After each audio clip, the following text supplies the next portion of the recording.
The morning sun filtered through the broken windows of the watermill like golden fingers reaching into a forgotten past.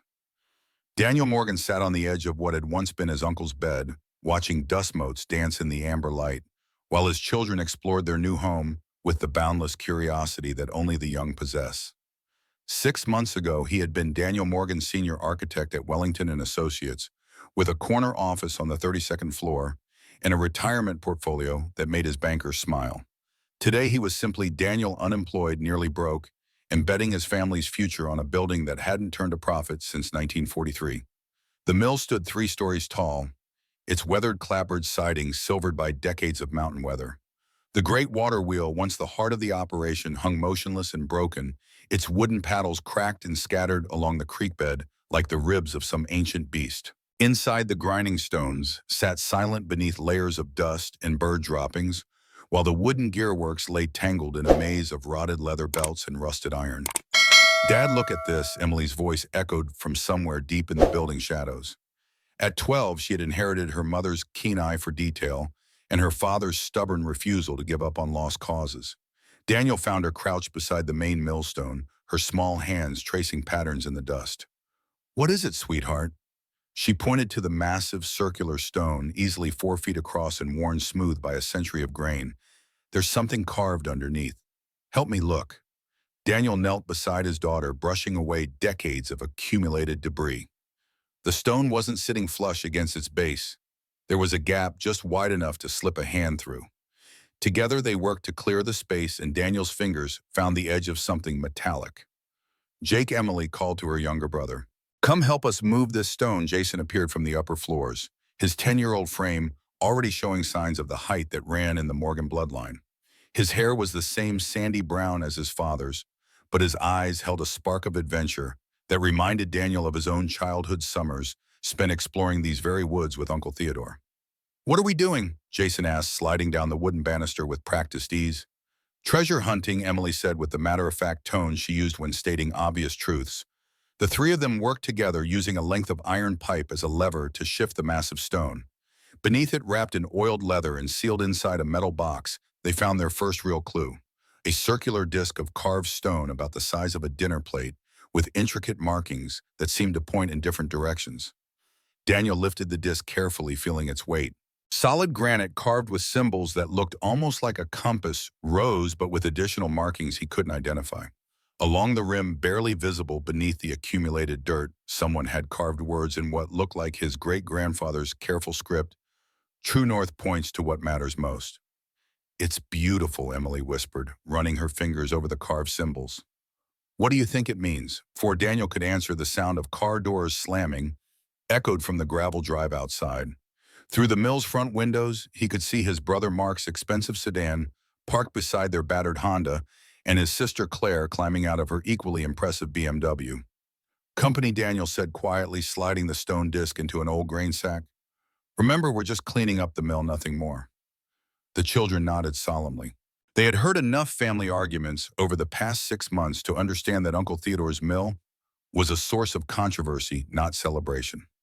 Mark Morgan entered the mill like a man surveying a crime scene, his Italian leather shoes picking carefully across the dusty floorboards.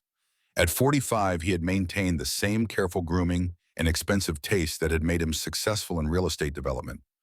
Claire followed close behind, her designer clothes and perfect makeup looking absurdly out of place in the rustic surroundings.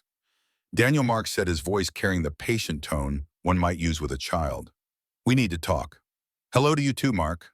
"Claire." Daniel stood slowly, brushing dust from his hands. "Kids, why don't you go explore the creek?" "Stay where I can see you." Emily and Jason exchanged a look but obeyed, slipping out through the mill's back door toward the sound of running water. Daniel waited until their voices faded before turning back to his siblings. "Let me guess," he said. "You're here to tell me what a mistake I'm making." Claire stepped forward, her expression a mixture of concern and frustration. "Daniel, look around you. Really look. This place is falling apart. There's no electricity, no proper plumbing, no cell service. You're living like it's 1920. The kids need stability," Mark added.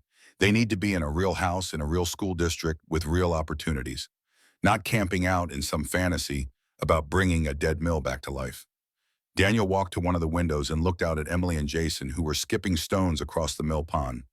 The afternoon light caught Emily's hair as she laughed at something her brother said, and for a moment Daniel saw not two children displaced by their father's failures, but two kids discovering the magic of a place untouched by strip malls and traffic lights. "They're happy here," he said quietly. "They're children," Claire replied.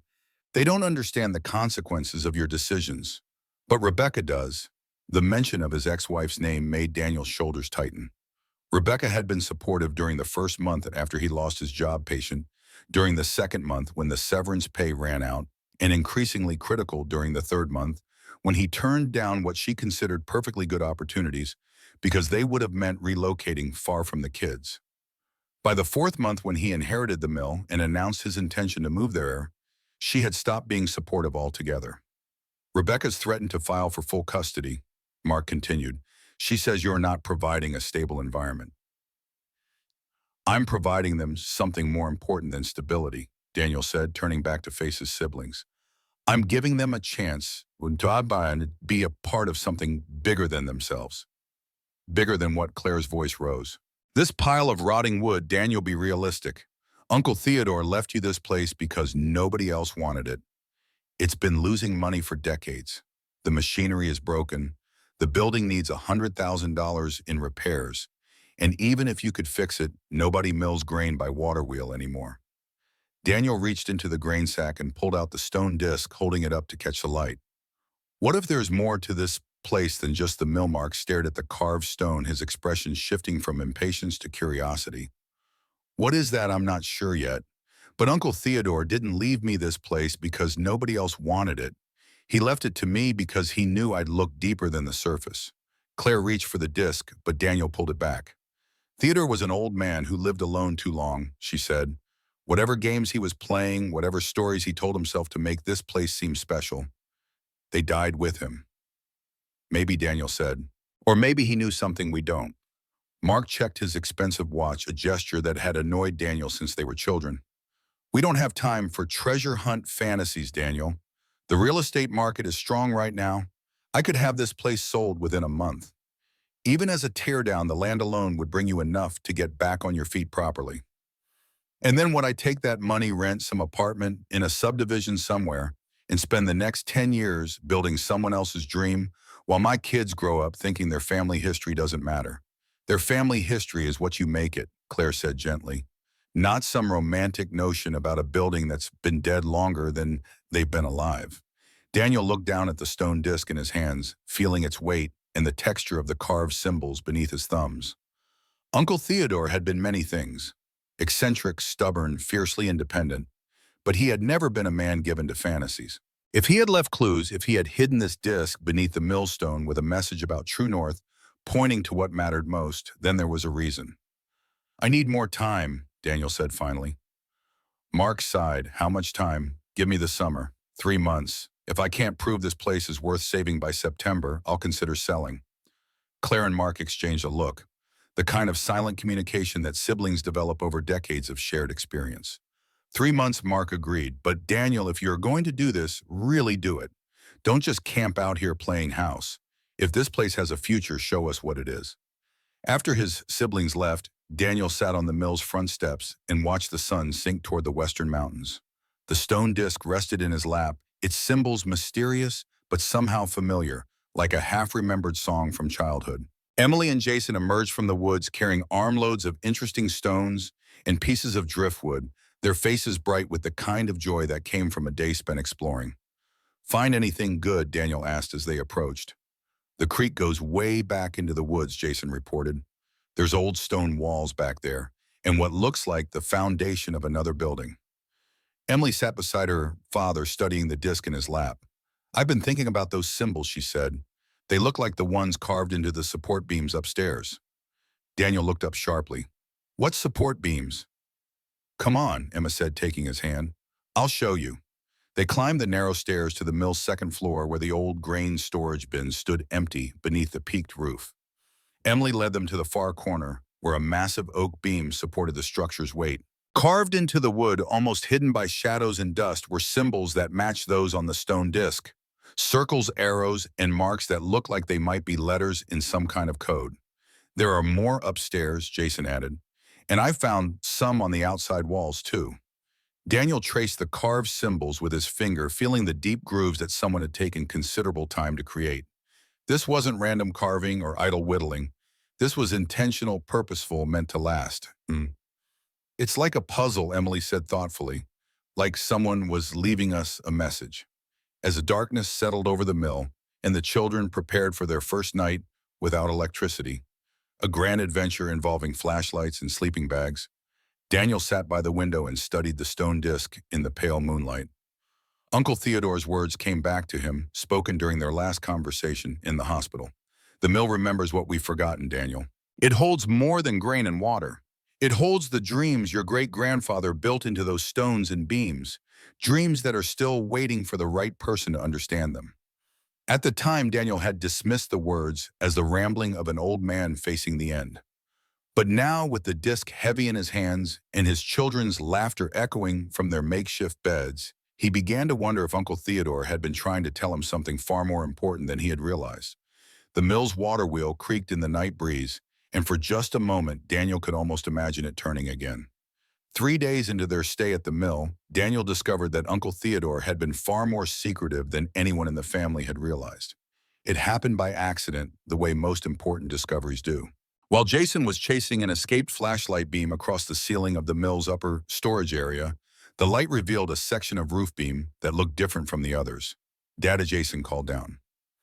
There's something weird up here. Daniel climbed the ladder to the mill's highest level, a cramped space beneath the peaked roof where generations of Morgan millers had stored grain during harvest season. Jason was pointing at a beam that appeared to have been hollowed out with a wooden panel carefully fitted to conceal the opening. It's like a secret hiding place, Jason whispered, his eyes bright with excitement. Daniel worked the panel free with his pocket knife, and inside the hollow beam, wrapped in the same oiled leather they had found around the stone disc, was a leather-bound journal. The cover was embossed with the initials T.M., Theodore Morgan, and when Daniel opened it carefully, he found pages of his uncle's familiar handwriting, dating back nearly 40 years. That evening, after the children had fallen asleep in their sleeping bags, Daniel sat by the mill's window and read Theodore's journal by flashlight. What he discovered changed everything he thought he knew about his family's history. The journal began innocuously enough with Theodore's notes about mill operations and repairs during the 1980s. But as Daniel read deeper, the entries took on a different tone. Theodore wrote about finding old documents hidden in the mill's walls during renovation work. Documents that revealed their great-grandfather, Samuel Morgan, had been involved in activities during World War II that went far beyond simple grain milling. According to Theodore's research, Samuel had used the remote mill as a safe house for resistance fighters and refugees during the war. The mill's location, tucked deep in the woods with multiple escape routes through the mountain trails, had made it perfect for clandestine operations. But more importantly, Samuel had used the mill to hide valuable items. War bonds, precious metals, and artifacts that had been entrusted to him by people fleeing the war in Europe. Theodore's journal contained detailed maps of the mill property with X marks indicating locations where Samuel had buried or hidden these treasures. Some of the hiding places had been discovered and emptied over the years, but according to Theodore's calculations, the majority remained untouched. The most significant cache, according to his research, was hidden somewhere in the mill's foundation itself, protected by a series of puzzles that Samuel had built into the building's very structure. I've spent 40 years looking for the key to Samuel's final puzzle, Theodore had written in one of his last entries. The stone disc beneath the millstone was just the beginning. Samuel was too clever to make it easy, but he left clues for those who would understand. The mill remembers what we've forgotten. It remembers the dreams and sacrifices that built this place and the treasures that were hidden to keep them safe. Daniel closed the journal and looked around the darkened mill with new eyes. Every beam, every stone, every carved symbol suddenly took on new significance. This wasn't just an old building that had outlived its usefulness. It was a puzzle box created by his great-grandfather designed to protect something valuable until the right person came along to solve it. The sound of car engines in the driveway broke through his thoughts. Through the window, Daniel could see headlights cutting through the darkness, and his heart sank as he recognized both Mark's sedan and Claire's BMW. Behind them was a third vehicle he didn't recognize, a sleek black SUV that suggested official business. Daniel quickly hid Theodore's journal beneath his sleeping bag and went to meet his siblings at the mill's front door. Mark emerged from his car, looking grim, while Claire was accompanied by a well-dressed woman in her 50s carrying a briefcase. Daniel Mark said without preamble, "This is Patricia Webb from the county assessor's office. We need to talk." Patricia Webb had the no-nonsense demeanor of someone who dealt with property disputes on a daily basis. She introduced herself with a firm handshake and explained that she had been asked to conduct an emergency assessment of the mill's condition and habitability. "I understand you have children living here," she said, consulting her tablet. "The county has received complaints about unsafe living conditions." Daniel's jaw tightened. He didn't need to ask who had filed the complaints. "The mill is structurally sound," he said. "We're making improvements every day." "I'm sure you are," Patricia replied diplomatically. "But my job is to ensure that children are living in environments that meet basic safety and health standards. I'll need to conduct a full inspection." For the next hour, Patricia Webb documented every crack in the walls, every loose floorboard, every area where the building showed its age. She noted the lack of reliable electricity, the antiquated plumbing, and the absence of modern safety features like smoke detectors and carbon monoxide alarms. Emily and Jason, awakened by the activity, stood quietly in the corner, watching strangers evaluate their new home. "Mr. Morgan," Patricia said, finally closing her tablet, "I appreciate what you're trying to do here, but I have to recommend that the children be relocated to more suitable accommodations until significant improvements are made." "How much time do I have?" Daniel asked, his voice carefully controlled. "I'll file my report tomorrow. You'll have 30 days to address the major safety concerns, 60 days for the structural issues. If adequate progress isn't made—" She didn't need to finish the sentence. After Patricia Webb left, Mark and Claire remained in the mill's main room. The tension was thick enough to cut with a knife. "Rebecca called us," Claire said quietly. "She's filing for emergency custody tomorrow morning." Daniel felt the words hit him like a physical blow. "On what grounds?" "Child endangerment," Mark replied. "She's arguing that you're putting Emily and Jason at risk by bringing them to an unsuitable living environment." "This is their heritage," Daniel said, his voice rising. "This place has been in our family for 5 generations. Heritage doesn't keep children warm at night," Claire shot back. "Heritage doesn't provide proper schooling or medical care or any of the things kids actually need." Emily stepped forward, her young face set with a determination that reminded Daniel powerfully of her grandfather.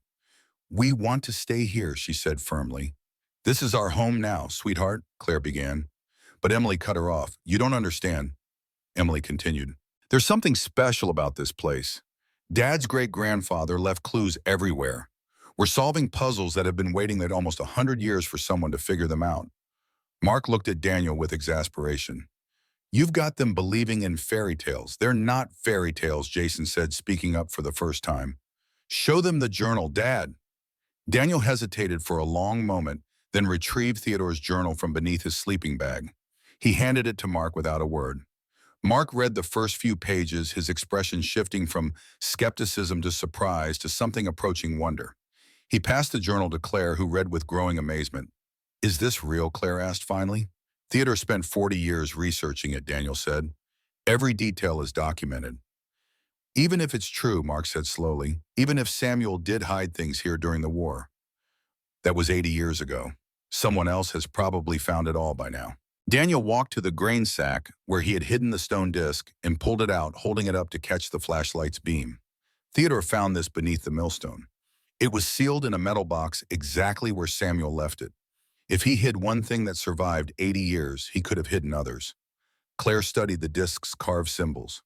"What does it mean? I don't know yet," Daniel admitted. "But I think it's the first piece of a larger puzzle, and I think Emily and Jason might be better at solving it than any of us." Mark was quiet for a long time, studying his brother's face in the dim light. "You really believe this, don't you? You think there's actually treasure hidden here?" "I think our great-grandfather was a man who understood that some things are worth protecting," Daniel said. "And I think he built those protections into this place in ways we're only beginning to understand." Daniel, Claire said gently, "Even if you're right, even if there is something valuable hidden here, you've got 30 days to make this place livable. Can you do that and search for treasure?" But at the same time, Daniel looked at his children, who were watching him with complete faith. that he would find a way to make everything work out. Emily still held the stone disc, turning it over in her hands, as if memorizing every carved symbol. "I have to," he said simply, "because if I don't, we lose everything. Not just the money, but the chance to be part of something that matters." After Mark and Claire left, promising to delay any legal action for 1 week, while Daniel developed a plan, the family sat together in the mill's main room. The journal lay open between them, and by flashlight, they began to study Theodore's maps and notes in earnest. "Look at this," Emily said, pointing to a diagram of the mill's foundation. Uncle Theodore marked 3 different locations inside the building where he thought Samuel hid things.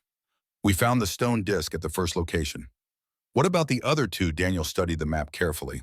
"The second location was marked in the mill's basement, near the foundation of the water wheel mechanism. The third was somewhere in the walls of the main grinding room behind what Theodore had labeled as the heart of the mill."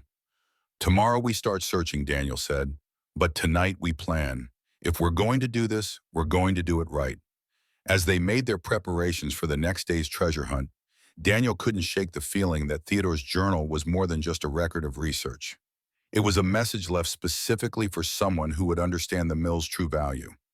The old man had spent 4 decades preparing for this moment, gathering clues and solving puzzles, waiting for the right person to continue his work. Now that person was here with 2 children who saw adventure where adults saw only problems, and 30 days to prove that some dreams were worth fighting for. Dawn came early to the mill, filtering through the mountain mist like hope through uncertainty. Daniel woke to find Emily and Jason already dressed and studying Theodore's journal by the growing light.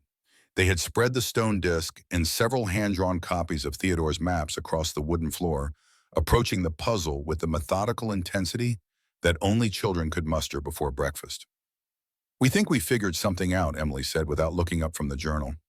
The symbols on the stone disc match markings that Uncle Theodore found in other places around the mill. Jason pointed to a page where Theodore had sketched various symbols found carved into different parts of the building. "See, the circle with the arrow pointing northeast shows up on the water wheel support beam. And this wavy line that looks like water is carved into the stone foundation near the creek." Daniel knelt beside his children, studying their work with growing amazement. They had spent the night connecting patterns that Theodore had taken years to discover, their young minds unencumbered by adult assumptions about what was possible. "It's like a map," Emily continued. "But instead of showing places, it shows directions. Each symbol tells you where to look for the next clue." Following Emma's logic, they started with the symbol that matched the stone disc's central marking, a circle with a star inside it. According to Theodore's notes, this symbol appeared carved into an old grain sack that he had found in the mill's basement storage area. The basement of the mill was a stone-walled chamber that had once stored grain during the busy harvest seasons. Now it held decades of accumulated items that various family members had stored and forgotten. Daniel had avoided the basement since arriving, focusing instead on the main living areas. But Emily and Jason descended the wooden steps with the fearless curiosity of natural explorers. Here Jason called from behind a stack of wooden crates. "There's something sewn into this old sack." The grain sack was ancient, its burlap fabric so old it felt like paper beneath Daniel's hands. But sewn into the bottom seam, almost invisible unless you knew to look for it, was a piece of oiled leather wrapped around something rigid. Inside the leather was Samuel's coded map, a hand-drawn survey of the mill property that showed not just the buildings and creek, but dozens of small X marks scattered throughout the woods. Each X was accompanied by symbols that matched those on the stone disc, creating what appeared to be a comprehensive treasure map of the entire area. "This is incredible," Daniel whispered, studying the intricate detail of his great-grandfather's work. He mapped every hiding place on the property. Emily traced one of the paths on the map with her finger. "Look, this trail leads from the mill to that old stone foundation that Jason found by the creek, and there's an X marked right beside it." The first treasure hunt expedition consisted of 3 people armed with metal detectors borrowed from their elderly neighbor, Mrs. Chen, who had been surprisingly enthusiastic about their quest when Daniel had asked to borrow gardening tools. Samuel Morgan was a good man, she had told them, her weathered face creasing into a smile. "During the war, he helped my family when others would not. If he left something for his descendants to find, then you should find it." The location marked on Samuel's map was indeed near the old stone foundation that Jason had discovered, the remains of what appeared to have been a cabin or workshop that had been torn down decades ago. Using the metal detector, they quickly located a metal object buried about 2 feet beneath the forest floor. The small cache contained exactly what Theodore's journal had predicted. A collection of silver coins, some dating back to the 1920s, wrapped in oiled cloth and stored in a waterproof metal box. But more importantly, hidden beneath the coins was a small brass key and a note in Samuel's careful handwriting.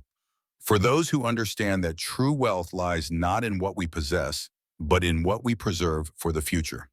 How much do you think the coins are worth? Jason asked, examining a silver dollar that gleamed in the afternoon sunlight.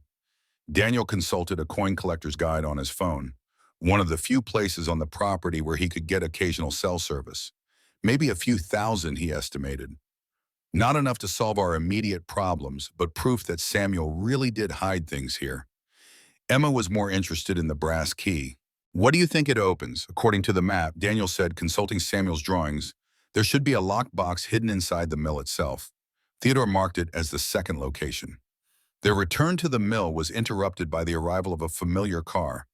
Rebecca's blue Honda pulled into the gravel drive, and Daniel felt his stomach clench with tension. His ex-wife emerged looking determined and slightly hostile, dressed in the professional attire she wore for important meetings. Rebecca, Daniel said carefully, I wasn't expecting you. We need to talk. Her voice was crisp, businesslike. Privately, Emily and Jason exchanged glances and retreated to the creek without being asked. They had learned to recognize the tone that preceded adult conversations about custody and living arrangements. I got a call from Patricia Webb. Rebecca continued once they were alone. She told me about the inspection, about the conditions the children are living in. We're making improvements every day, Daniel said. The mill is structurally sound, and we're addressing the safety issues. Rebecca looked around at the building's weathered exterior, at the broken water wheel and the windows that still needed glass replaced. Daniel, look at this place. Really look at it. You're asking Emily and Jason to live without electricity, without proper heating, without any of the basic comforts that children deserve. They're happy here, Daniel replied. They're learning things they could never learn in a suburban classroom. They're learning to be like pioneers, Rebecca shot back. It's Dwemer, Daniel, not 1824. Children need structure, stability, educational opportunities. They need to understand where they come from, Daniel interrupted. They need to know that their family built something meaningful, something worth preserving. Rebecca's expression softened slightly. I know you love them. I know you're trying to give them something special, but love doesn't pay for college tuition or medical bills, and it certainly doesn't fix a century-old building that's falling apart around them. Daniel pulled out the brass key they had found that afternoon, holding it up to catch the light.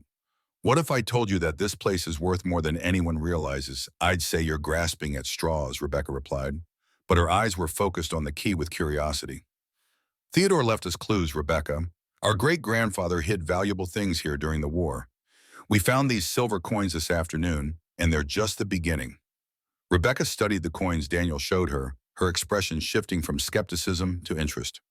Where did you find these buried near the old stone foundation? There's a whole map showing dozens of hiding places throughout the property.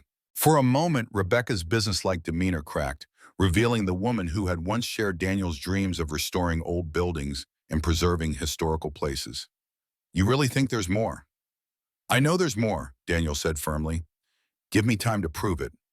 Rebecca was quiet for a long moment, watching Emily and Jason skip stones across the mill pond. The custody hearing is scheduled for next Friday, she said finally. If you can't show significant progress by then, real progress, not just treasure hunt fantasies, I won't have a choice. 7 days, Daniel said. I understand. After Rebecca left, Daniel gathered his children in the mill's main room and spread Samuel's map on the floor. The brass key sat in the center of the paper like a talisman representing both promise and pressure. We have a week, he told them honestly. 1 week to find something significant enough to prove that this place is worth saving. Emily picked up the key, turning it over in her small hands. Where do you think it goes? Daniel consulted Theodore's notes and found a reference to a heart box hidden somewhere in the mill's main grinding mechanism. According to the journal, Samuel had built a secret compartment into the mill's central grinding assembly, protected by a lock that required both a key and knowledge of the mill's operation. Tomorrow we take apart the grinding stones, Daniel said, and we find out what Samuel thought was worth protecting for 80 years. That evening, as the family prepared for another night by flashlight and sleeping bag, Daniel reflected on the day's discoveries. The silver coins had been encouraging proof that Theodore's research was accurate, but more importantly, he had seen something in Rebecca's eyes when she looked at the coins and the key. A flicker of the old excitement they had once shared when they discovered beautiful things hidden in unlikely places. Maybe if they could find Samuel's heart box, if they could prove that the mill held treasures worth preserving, Rebecca would remember why she had fallen in love with him in the first place. Not just with him, but with the idea that some things were worth fighting for even when the odds seemed impossible. As sleep finally claimed the mill, the brass key rested on the windowsill, catching moonlight like a promise waiting to be fulfilled. Mrs. Chen arrived at the mill the next morning, carrying a thermos of coffee and a leather satchel that looked as old as the building itself. At 78, she moved with the careful precision of someone who had learned to navigate the world through observation and patience, her silver hair pulled back in a neat bun and her dark eyes bright with memories. "You remind me of your great-grandfather," she told Daniel, as she settled into one of the mill's old wooden chairs. Samuel had that same look when he was working on something important. Determined but thoughtful, like he was solving a puzzle that only he could see. Emily and Jason gathered around Mrs. Chen with the eager attention that children reserve for adults who treated them as equals. She opened her satchel and withdrew a collection of old photographs, spreading them across the mill's main table. "I brought these to show you what this place looked like during the war," she said. "My father took these pictures in '43 when I was just a little girl." The photographs revealed a mill that bore little resemblance to the weathered building they now called home. In the black and white images, the water wheel turned steadily, the building's siding was fresh and white, and smoke rose from the chimney. But what caught Daniel's attention were the people in the photographs. Men and women who clearly weren't local farmers, their clothing and bearings suggesting they had come from far away. "Who are these people?" Daniel asked, studying a photo that showed Samuel Morgan standing with a group of well-dressed strangers beside the mill pond. Mrs. Chen's expression grew thoughtful. "Refugees," she said quietly. "People who had lost everything in the war and were trying to start over." Samuel helped them, gave them work at the mill, while they figured out where to go next. She pointed to a woman in an elegant coat who stood slightly apart from the others. "That's Anna Kowalski. She was Polish, I think, or maybe Czech. She stayed here for almost 6 months, helping Samuel with the mill's bookkeeping. My father always said she was running from something terrible." "What happened to her?" Emily asked. "She disappeared one day," Mrs. Chen replied. "Just packed her things and left. But before she went, she gave Samuel something. A small wooden box that she said contained her family's most precious possessions. She asked him to keep it safe until she could return for it." Daniel felt his pulse quicken. "Did she ever come back?" "No," Mrs. Chen said sadly. "We never saw her again. But Samuel kept that box for the rest of his life. He told my father that someday someone from Anna's family would come looking for it, and he wanted to make sure it was still here." Jason was examining another photograph, this one showing the mill's grinding stones in operation. "Mrs. Chen, do you know anything about a secret compartment in the grinding mechanism?" The elderly woman's eyes widened with surprise. "How could you possibly know about that?" Daniel exchanged glances with his children. "Uncle Theodore left us some research notes." Mrs. Chen chuckled, shaking her head. "Theodore always was too curious for his own good." "Yes, there was a hidden compartment. Samuel built it himself during the war. Said it was for keeping important documents safe from fire or theft. But I haven't thought about it in 40 years. She led them to the mill's central grinding assembly, where two massive circular stones sat one atop the other. The upper stone, called the runner, was designed to rotate against the lower stone, called the bedstone, grinding grain between them. Mrs. Chen ran her weathered hands over the stone surfaces, feeling for something only she remembered. "Here," she said, finally pressing against a section of the bedstone that looked identical to every other section. "There's a hidden latch, but you need to know the sequence." Following Mrs. Chen's guidance, Daniel pressed a series of points on the stone surface in a specific pattern, a sequence that corresponded to the symbols carved on the stone disc they had found beneath the millstone. When the final symbol was pressed, a section of the bedstone clicked open like a door, revealing a compartment lined with oiled wood. Inside was Anna Kowalski's wooden box, exactly as Mrs. Chen had described, along with several other items that Samuel had deemed worth protecting. The box itself was a work of art, intricate Polish wood carving, depicting scenes of harvest and celebration with brass hinges that still move smoothly after 8 decades. But when Daniel opened the box with the brass key they had found the day before, what they discovered inside took his breath away.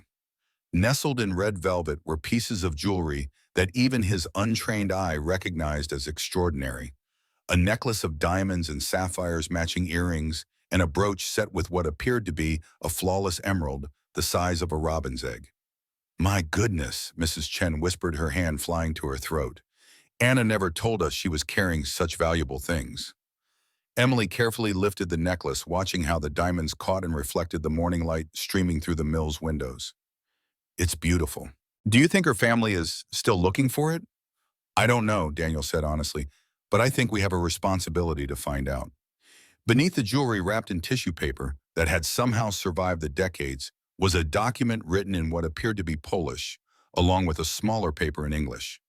The English document was a letter dated September 15, 1943, written in a woman's careful script. "To whoever finds this collection, these items belong to my family for 7 generations passed from mother to daughter as symbols of our heritage and prosperity.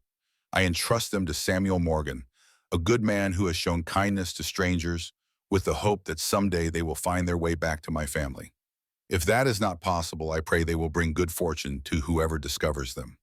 The larger stones are genuine, appraised in Warsaw at 50,000 zloty in 1939. Use this knowledge wisely. Anna Kowalski." The significance of the discovery was overwhelming. Not only had they found jewelry that could be worth hundreds of thousands of dollars in today's market, but they had also uncovered a piece of history, a refugee's desperate attempt to preserve her family's legacy in the face of unimaginable loss. "We need to research this," Daniel said carefully, rewrapping the jewelry. "Find out if Anna Kowalski had surviving family members. See if we can return these items to their rightful owners." "And if there are no surviving family members?" Jason asked. Mrs. Chen smiled at the boy's practical question. "Then Anna's wish was that they bring good fortune to whoever found them. Sometimes the universe has its own way of making sure things end up where they need to be." Their discussion was interrupted by the sound of a car engine outside. Through the mill's front window, Daniel could see an official-looking sedan pulling into the gravel drive, followed by Rebecca's Honda. "Trouble?" Mrs. Chen asked, noting Daniel's tense expression. "Probably," Daniel replied quickly, hiding Anna's box in the grain sack with their other discoveries. "Kids, why don't you show Mrs. Chen the symbol carvings upstairs?" Emily and Jason understood immediately, leading their elderly friend toward the mill's upper levels, while Daniel went to meet his unexpected visitors. Rebecca emerged from her car, looking grim, accompanied by a man in an expensive suit who carried himself with the authority of someone accustomed to being obeyed. "Daniel," Rebecca said without preamble, "this is James Reynolds, my attorney. We need to discuss the custody situation."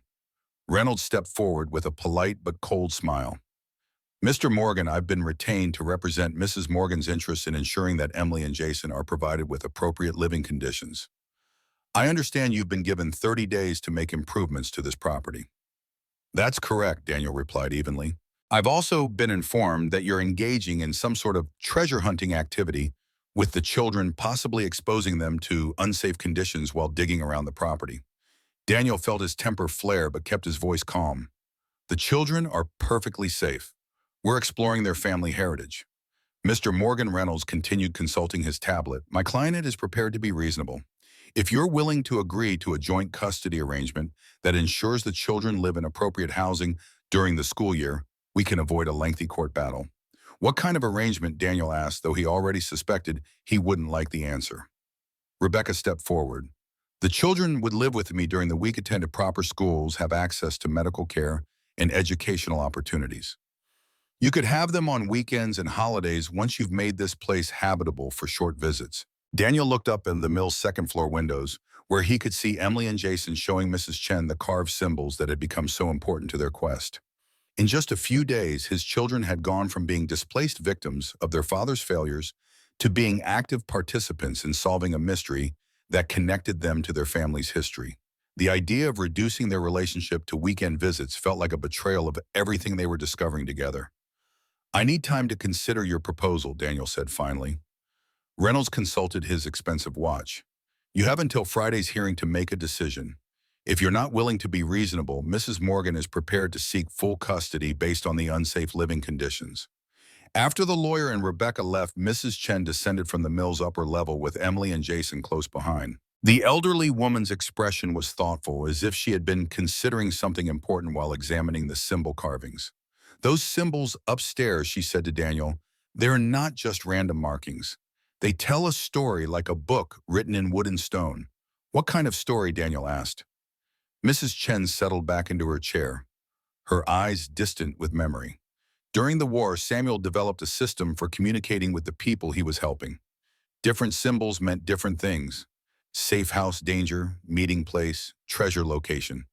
It was like a secret code that only he and his most trusted friends understood.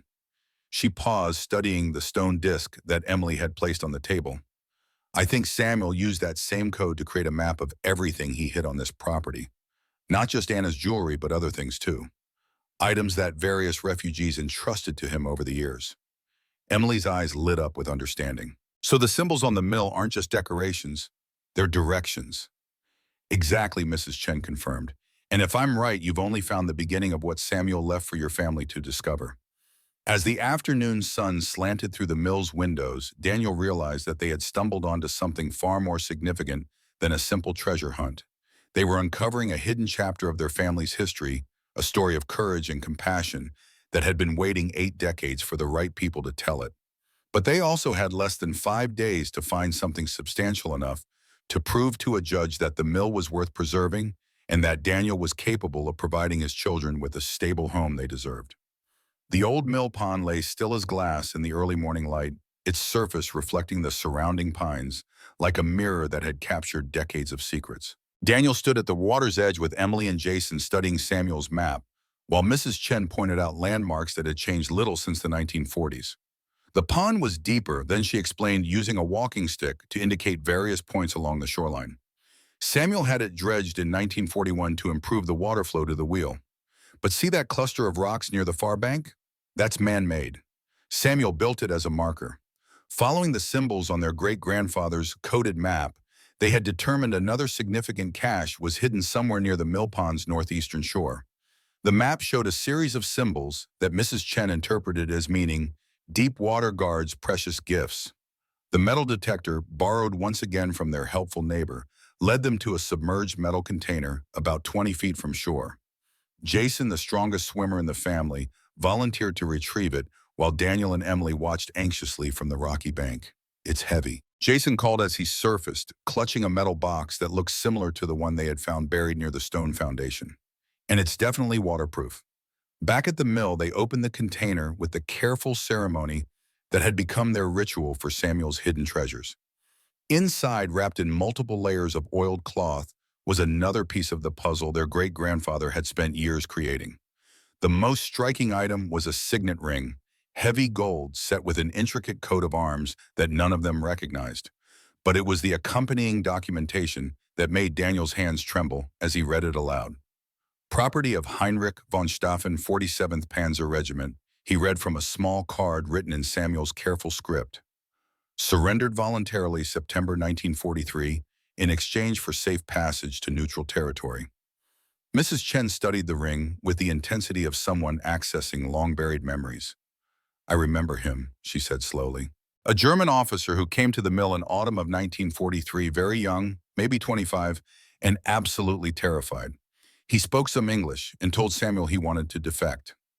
"A Nazi officer," Emily asked, her voice reflecting the moral complexity that even 12-year-olds understood about World War II.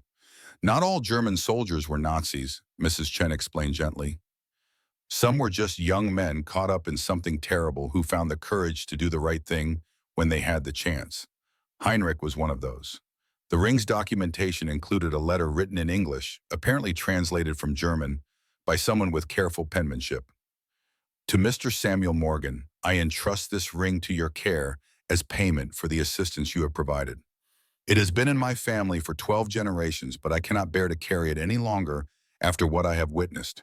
If I survive this war, I will return to claim it. If not, please ensure that it finds its way to someone who will use its value for good rather than evil. The ring is genuine gold with precious stones.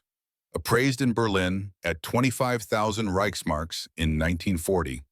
Heinrich von Stauffen, October 1943. Daniel turned the ring over in his palm, feeling its substantial weight. Even without expert appraisal, he could see the stones were genuine. Deep sapphires surrounding a central diamond that caught the morning light like trapped fire. What happened to Heinrich? Jason asked. Mrs. Chen's expression grew sad. He stayed at the mill for 3 weeks, helping with the repairs, while Samuel arranged for him to reach Canada. The last time I saw him, he was walking into the woods with a guide who would take him north to the border. Samuel never mentioned whether he made it safely. Their contemplation of Heinrich's story was interrupted by the sound of vehicles approaching. Through the windows, Daniel could see not just one car, but 3. Mark's sedan, a contractor's truck with Reynolds Development, painted on the side, and a third vehicle he didn't recognize. Mark emerged from his car with a man Daniel had never seen before. Middle-aged, wearing an expensive suit and carrying a leather portfolio with the confidence of someone accustomed to closing deals. The third vehicle, Daniel now realized, belonged to Rebecca's attorney, James Reynolds, who was helping her from the passenger seat. Daniel, Mark called as he approached the mill's front door. I want you to meet James Reynolds, not the attorney, his brother. James Reynolds, the developer, strode forward with a firm handshake and an appraising glance that seemed to catalog every broken window and rotted board. Mark speaks highly of your architectural background. Shame about Wellington and Associates. I heard they downsized their entire historical preservation division. Daniel felt his jaw tighten. Word travels fast. Reynolds gestured to the mill with a sweeping motion that somehow made the building seem smaller. Mark tells me you're considering options for this property. I'd like to make you an offer. $75,000 cash. No inspections, no contingencies as his condition. Emily and Jason appeared in the doorway behind their father, their expressions wary. The offer is generous. Reynolds continued, considering the extensive repairs needed to make this place habitable. You could be settled in a proper house by next week. I understand you're facing some challenges with custody arrangements. Daniel caught the subtle threat in the developer's tone. You seem very interested in a property you just learned about. Reynolds smiled without warmth. I've actually had my eye on this valley for some time. I've acquired several adjacent parcels over the past 5 years. This location has tremendous potential for a luxury mountain retreat, private, picturesque, with excellent water features. My clients pay premium rates for authentic wilderness experiences with modern amenities. The mill isn't for sale, Daniel replied evenly. Reynolds exchanged glances with Rebecca's attorney. I understand you have a custody hearing this Friday. The county assessor's report regarding this property's unsafe conditions would be concerning, intriguing to any family court judge. The mill's condition is being addressed, Daniel responded, feeling a cold anger building in his chest. And my children's living situation isn't your business. Reynolds handed Daniel his business card with a practiced motion. Think about my offer, Mr. Morgan. The real estate market can be unpredictable, and I know many people in this county, judges, assessors, planning commissioners. When you're ready to be reasonable, call me. My offer expires Friday at noon. After Reynolds departed with Mark, Rebecca lingered behind. Her expression conflicted. Daniel, she began hesitantly. This man has connections throughout the county. He could make things very difficult. He wants to tear down the mill and build luxury cabins. Daniel replied, crumpling the business card in his fist. Everything Samuel built, everything he protected, gone forever. Rebecca sighed, her professional demeanor softening slightly. What we found, Anna's jewelry, the German officer's ring, they're remarkable historical artifacts. But they don't change the fact that this building needs extensive work before it's safe for children. There's more, Rebecca, Daniel insisted.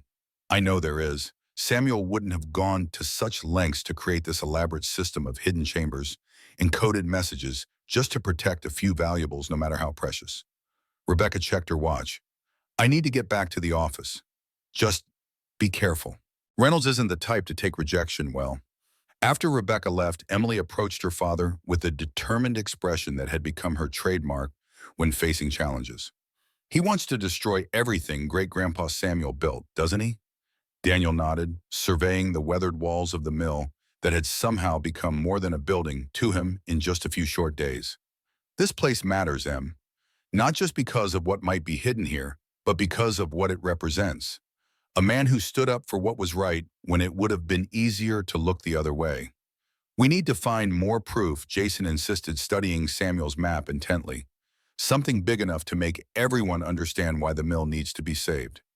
As the children returned to their exploration of the mill's upper levels, Mrs. Chen touched Daniel's arm gently.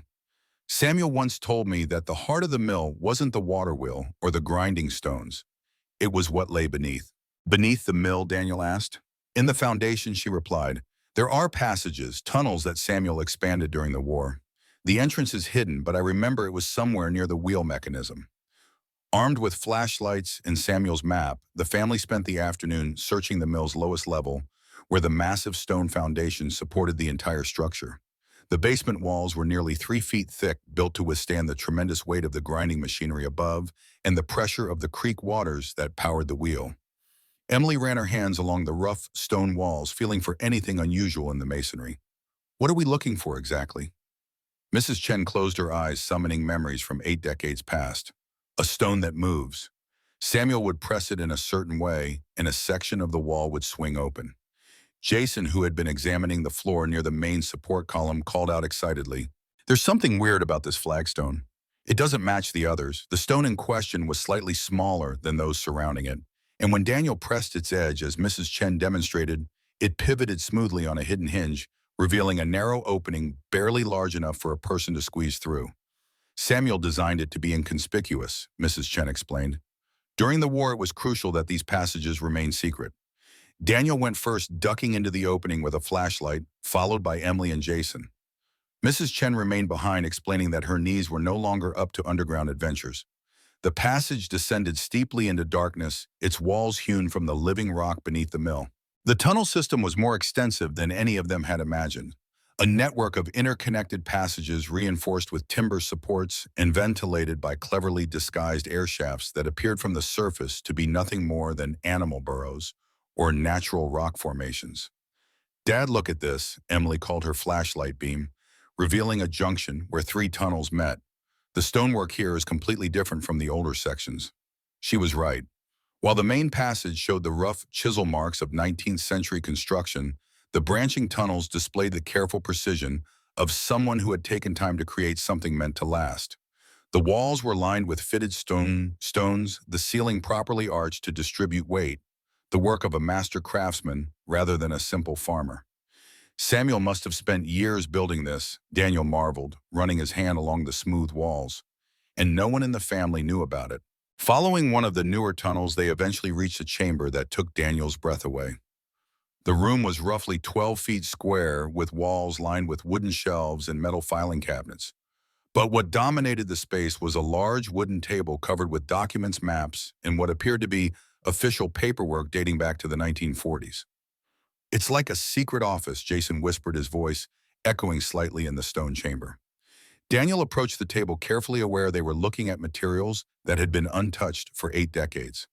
The documents were in remarkable condition, protected by the cool, dry air of the underground chamber. As he examined them by flashlight, he realized they were looking at something far more significant than personal belongings hidden by refugees. The centerpiece of Samuel's collection was a leather portfolio containing what appeared to be official government documents. Daniel opened it carefully and found himself staring at a land patent dated 1875, the original deed that had granted the mill property to his great-great-grandfather, Josiah Morgan. But this wasn't the simple property deed Daniel had expected. According to the patent, Josiah Morgan had been granted not just the surface rights to the mill property, but also the mineral rights to a much larger area, nearly 1,000 acres extending deep into the surrounding mountains.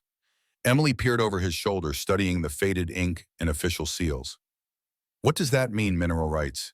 "It means the family owns everything underground in this area," Daniel explained, his voice tight with excitement.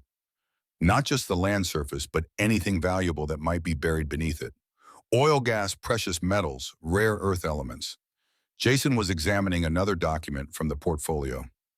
"Dad, look at this. It's a geological survey from 1943. The survey had been commissioned by Samuel himself, apparently, as part of his research into the property's true value. The report, prepared by a certified geologist named Dr. Marcus Webb, contained detailed analysis of rock and soil samples taken from various locations throughout the mill's extended territory. Dr. Webb's conclusions were remarkable.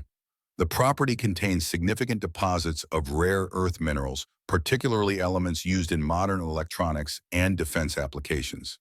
The 1943 report estimated the potential value of these deposits at several million dollars using 1940s pricing and extraction methods. If this is accurate, Daniel said slowly, and if the mineral rights are still legally valid, then the family owns resources that could be worth. He stopped, unable to finish the calculation. In today's market, with modern extraction techniques and the exponentially increased demand for rare earth elements, the mineral rights could be worth tens of millions of dollars. Mrs. Chen had joined them in the underground chamber, climbing down the steep stone steps with the determination of someone who refused to let age limit her curiosity. She examined the land patent with the careful attention of someone who understood the significance of legal documents. "This explains so much," she said thoughtfully. "During the war, Samuel always seemed to have more resources than a simple mill operator should have been able to afford. He helped so many refugees, provided them with money and supplies for their journeys. I always wondered where he got the funds." "You think he was already developing the mineral resources?" Daniel asked. "I think he was preparing to," Mrs. Chen replied, pointing to additional documents in the portfolio. "Look at these correspondence files." Samuel was in communication with mining companies throughout the 1940s, negotiating potential development contracts. Emily had discovered another section of the underground chamber separated from the main area by a heavy wooden door. When Daniel opened it, they found themselves in what could only be described as a treasure vault. Metal shelves lined with boxes containing items that various refugees had entrusted to Samuel over the years. Each box was carefully labeled with names, dates, and brief descriptions written in Samuel's precise handwriting. The collection represented a museum of wartime displacement, jewelry, artwork, documents, photographs, and personal items that people had carried as they fled their homelands. But it was the final box on the highest shelf that contained the document that would change everything. Labeled Legal Agreements Priority. It contained a contract dated October 15, 1944, between Samuel Morgan and Consolidated Mining Corporation of Denver, Colorado. According to the contract, Samuel had negotiated a comprehensive mineral development agreement that granted Consolidated Mining the right to extract rare earth elements from the property in exchange for a royalty payment of 30% of gross revenues. The contract was structured to run for 9 years with automatic renewal unless specifically terminated by either party.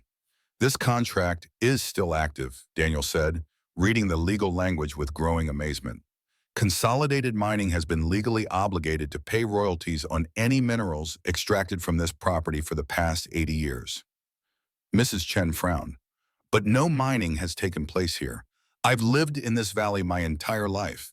There's never been any industrial activity on mill property." Daniel continued reading, and the answer became clear. According to this clause, Consolidated Mining was required to begin extraction within 10 years of signing or forfeit their rights and pay a penalty equal to projected revenues for the full contract term. Emily was studying a calculator on her phone, trying to work out the numbers. "Dad, what would projected revenues be for a 99-year mining contract?" Daniel looked at Dr. Webb's geological survey at the mineral deposits estimated in the 1940s and at the current market prices for rare earth elements that he could access on his phone's limited internet connection. The calculation was staggering. Even using conservative estimates, Consolidated Mining's penalty payment would be in the range of $100 million. "We need a lawyer," Daniel said finally. "A really good lawyer who specializes in mineral rights and contract law." Their exploration of the underground chamber was interrupted by voices from above, multiple people moving through the mill calling their names. Daniel recognized Rebecca's voice along with others he couldn't identify. "Down here," he called, and within minutes they were joined by Rebecca, James Reynolds, the attorney, Patricia Webb from the county assessor's office, and 2 other people Daniel didn't recognize, a man and woman in professional attire who introduced themselves as representatives from Child Protective Services. "Mr. Morgan," Patricia Webb said, consulting her tablet. "We're here for the follow-up inspection. I understand you've made some progress on the safety issues we identified." Daniel looked around the underground chamber, realizing how their current location might appear to child welfare officials. "We were just exploring the property's historical features," he said carefully. "You brought children into an underground tunnel system without proper safety equipment," one of the CPS representatives asked, making notes on his own clipboard. Rebecca stepped forward, her expression a mixture of concern and frustration. "Daniel, this is exactly what I've been talking about. Emily and Jason are exploring dangerous areas instead of attending proper school, living in a building without reliable electricity or heating, and now you're taking them into underground tunnels that could collapse at any moment." "The tunnels are structurally sound," Daniel replied. "They were built to last, and they've been stable for over a century." "That's not the point," James Reynolds interjected. "The point is that these children need stability, proper education, and safe living conditions, not treasure hunting adventures that put them at risk." Emily stepped forward, holding the land patent in her small hands. "We found something important," she said, with the serious tone she used when addressing adults about matters she considered significant. "Sweetheart," Rebecca said gently, "whatever you found, it doesn't change the fact that this isn't a safe place for children to live.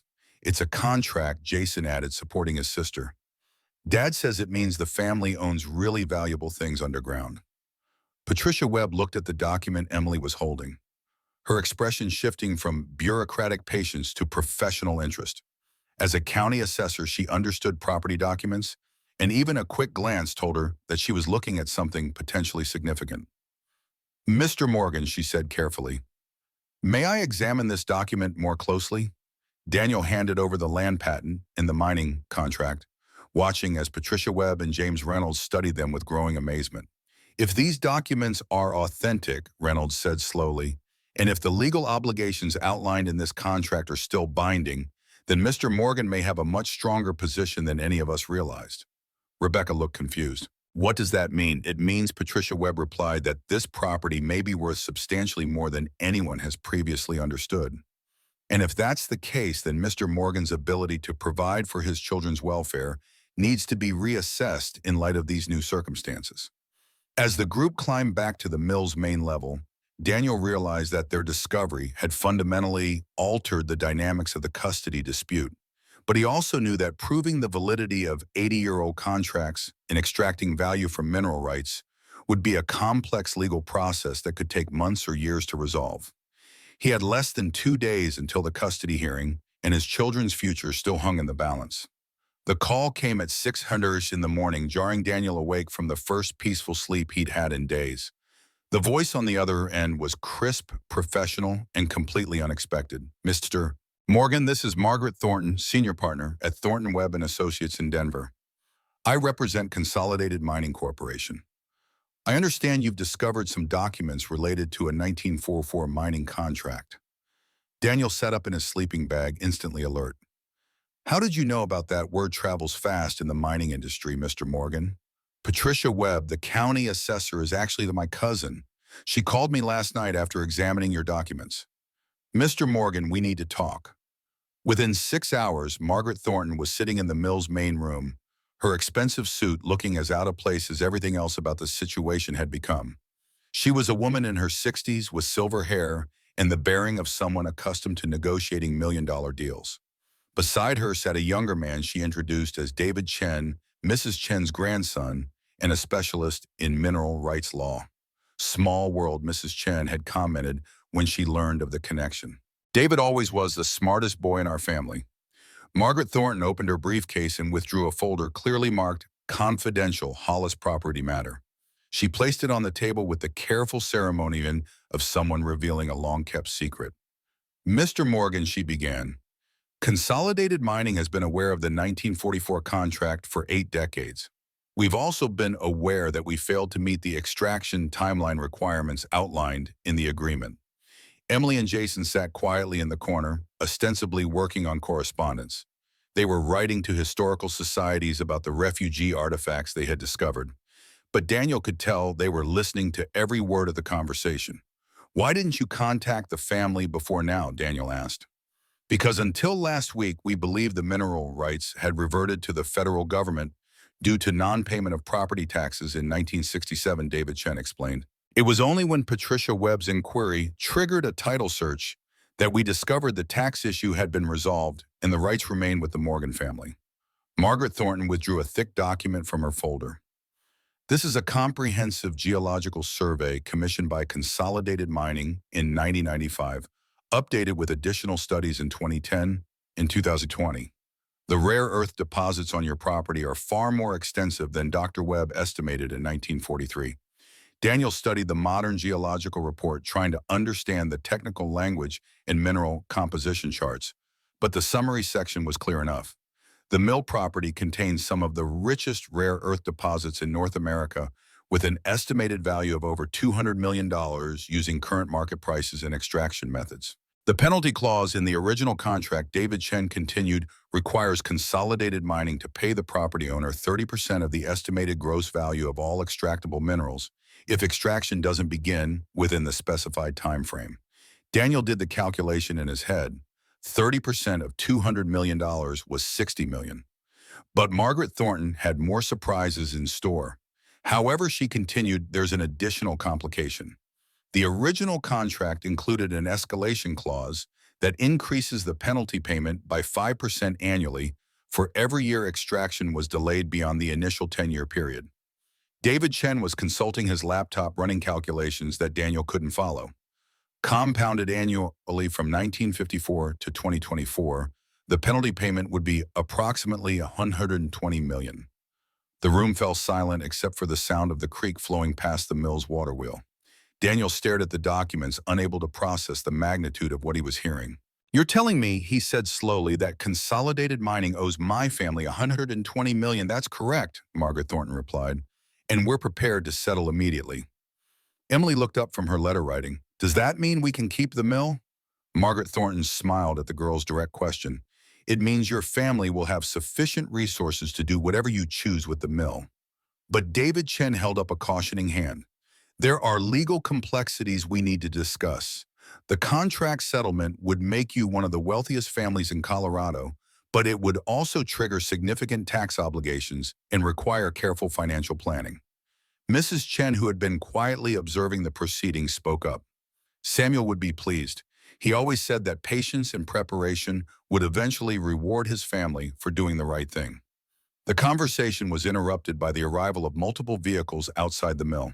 Through the windows, Daniel could see Mark's sedan, Claire's BM, Rebecca's Honda, and a black SUV he recognized as belonging to James Reynolds, the developer. "Expecting company?" Margaret Thornton asked. "Not exactly," Daniel replied, but he suspected that word of the morning's revelations had already begun to spread. Mark and Claire entered the mill first, followed by Rebecca and James Reynolds. Behind them was his brother, the developer, whose expression shifted from confident to wary when he spotted Margaret Thornton. Daniel Mark said without preamble, "We need to discuss how this mineral rights situation affects the family's property interests." Claire was more direct. "Are we really talking about over $100 million? Rebecca looked stunned, her usual composure completely shaken. "Daniel, if this is true, if you're about to receive this kind of settlement, then everything changes."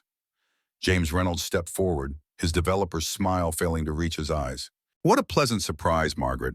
I didn't expect to find you in this rustic setting," James Thornton replied coolly. "I didn't realize you had interests in this valley." Reynolds' smile tightened. "My company has been developing a luxury retreat in this area for some time. In fact, I've been trying to acquire the Morgan Mill property to complete the project." "How interesting," Thornton replied, her tone making it clear she found it anything but. "Because Consolidated Mining, your company's subsidiary since the 2017 merger, appears to have specific contractual obligations regarding this property." Reynolds' expression hardened. "Those alleged obligations are based on a dubious contract from 1944 that was likely invalidated decades ago." "Actually," David Chen interjected, "my examination of county records confirms the Morgan family maintained continuous ownership of both the property and mineral rights. The tax issue that Consolidated claimed invalidated the contract was in fact resolved through a payment made by a trust Samuel Morgan established specifically to protect these assets." Reynolds turned to Daniel, his businessman's veneer cracking slightly. "Mr. Morgan, I'm prepared to make you a very generous offer for this property. $2 million cash, immediate closing. Far more than this dilapidated mill is worth." Emily stepped forward, facing Reynolds with unexpected poise. Our great-grandfather built this mill to protect people and things that mattered. He wouldn't want us to sell it to someone who just wants to tear it down. Reynolds' expression darkened. This is business, young lady, not a history lesson. Your father needs to think about what's best for your family's future, not cling to some romantic notion about a building that's outlived its purpose. Daniel felt a calm certainty settle over him, the kind of clarity that comes from knowing exactly where you stand and what matters most. Mr. Reynolds, this mill isn't just a building. It's a legacy of courage, compassion, and foresight that my great-grandfather built for future generations. It's not for sale at any price. The custody hearing is tomorrow. Reynolds reminded him, a veiled threat in his tone. Judge Harrison will want to know how you plan to provide a suitable environment for your children. I believe the financial settlement with Consolidated Mining will address those concerns adequately, Margaret Thornton interjected smoothly. Reynolds turned to her with barely contained anger. That settlement assumes the contract is valid, which remains to be proven. Our legal team will challenge every aspect of this so-called agreement. The Morgan family will be tied up in litigation for years before seeing a penny. An interesting position, David Chen observed, for a company that's legally obligated to honor its contractual commitments, especially given that Samuel Morgan was clearly working with government approval during wartime. The documents we've discovered indicate federal involvement in protecting these mineral deposits as strategic resources. Reynolds' face flushed with anger. Documents can be forged. Historical claims can be fabricated. I've seen desperate people manufacture evidence before. Jason, who had been quiet throughout the exchange, approached the table where the geological surveys were spread out. Mr. Reynolds, did you know about the rare earth minerals when you started buying land here? The blunt question from the 10-year-old caught Reynolds off guard. That's not relevant to the current discussion. But it is relevant, Daniel realized suddenly. You knew about the mineral deposits. That's why you've been acquiring properties throughout this valley. Not for a luxury resort, but for mining access. Reynolds straightened his tie with a practiced motion. The two aren't mutually exclusive. A properly managed extraction operation can coexist with upscale tourism development. But yes, the mineral deposits were a significant factor in my investment strategy. And the mill property is the key to accessing those deposits, David Chen concluded. Without it, the other parcels lose much of their value for mining purposes. Reynolds gathered his composure, addressing Daniel directly. Mr. Morgan, let's be practical. The settlement Margaret is suggesting sounds impressive, but it will be reduced significantly by taxes and legal fees. Meanwhile, you're facing immediate challenges. A custody hearing tomorrow, a building that needs extensive repairs, children who need stability. My offer gives you immediate cash and freedom from all these problems. Before Daniel could respond, a tremendous crash echoed through the mill, followed by the sound of rushing water. Everyone rushed to the windows to see that a section of the damaged water wheel had collapsed completely, sending debris into the creek and causing water to back up around the mill's foundation. This is exactly what I've been concerned about, Rebecca exclaimed. This building is literally falling apart around us. Daniel was already moving toward the door. Emily, Jason, stay here with Mrs. Chen. Everyone else, please move your vehicles away from the creek side of the building. The storm 2 days earlier had weakened the water wheel supports more than Daniel had realized. Now, with the wheel partially collapsed, water was backing up against the mill's foundation, threatening to flood the lower levels, including the underground chambers containing Samuel's documents and refugee artifacts. For the next several hours, Daniel worked frantically alongside Mark, who had surprisingly volunteered to help to stabilize the water wheel and redirect the creek flow. Reynolds and his legal team departed after making it clear that their offer remained open until noon tomorrow, coinciding with the custody hearing. Rebecca stayed, however, rolling up the sleeves of her designer blouse to help Mrs. Chen and the children move valuable documents and artifacts to the mill's upper floors away from potential water damage. By nightfall, they had managed to prevent serious flooding, but the water wheel itself was beyond simple repair. The complex mechanism that Samuel had designed to both power the mill and protect its secrets was now a tangle of broken timbers and rusted metal. As they gathered in the mill's main room, exhausted but relieved that the immediate crisis had passed, Rebecca pulled Daniel aside. The hearing is at 9 tomorrow, she said quietly. Judge Harrison has already received the county assessor's report, and now this damage. Daniel, even with the potential settlement, the judge will be concerned about the children living here.